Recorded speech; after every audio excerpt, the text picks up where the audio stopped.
I got a question from somebody today that said they would like to see me do a video on one of my proudest moments.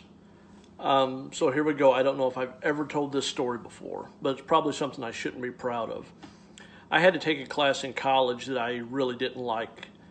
And the instructor, Dr.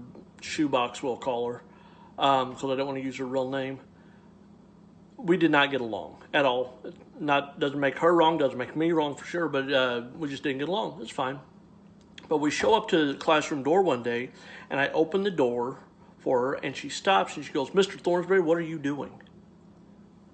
I said, I'm holding the door. She goes, "Are you saying I'm weak?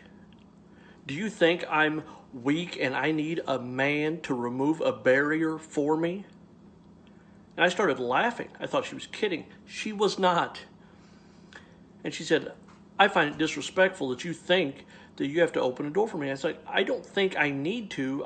That's the way I was brought up. I was trying to be polite. I would open it for you or a man or whatever. I don't care." And she goes, "I'm not walking in with you holding the door open." And I walked into class. And as soon as I did that, I was so upset with myself because I thought, I don't have to go to class. She's getting paid to go. She has to go. I could have stood out there for a day. And I was really upset. I was like, I missed that opportunity. Fast forward 2 days later. I see Dr. whatever I called for, Shoebox, whatever I called her, walking up to this entrance into the building. And she has her arms full. And she's walking up to an automated door that I know doesn't work because I tried to use it earlier. And I see all this setting up in my mind. I'm like, oh, this could be really, really good. And for some reason, there's just a chair, one chair by itself, like somebody set this up for me.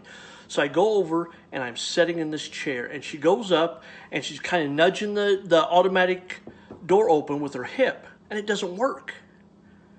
And so I go over and open the door for her. I said, "Come on in." Like I'm welcoming her to a party because I'm that petty. And she goes, "Well, normally, Mr. Thornsberry, I wouldn't allow you to move this barrier for me. But today I'm like, no, I don't want you to do something you would regret." And I let the door close. And I go walk back across and I sit down and watch the show. Because the automated doors, not to get into the mechanics of it, but they're a lot tougher to open manually because they have all the gears and motors. At least this one was. So she finally she has to put all her stuff down. She opens it. And she grabs everything back up. She's got it open with her hind end, and she goes in, and she finally gets through the door, and it's almost like a cartoon. One thing, like minute, fell, like a lid off of a Tupper dish or something, and everything fell on the floor. And she had the only thing I remember, she had a jar of marbles for some reason, and they just scatter over this entire foyer. And I stood up, trying not to laugh, and I don't know if you've ever felt hatred, but that's what I was feeling. And she just stared at me, and I looked down at her. She's picking up all her stuff, and I said, "You have a lovely day." And I walked out.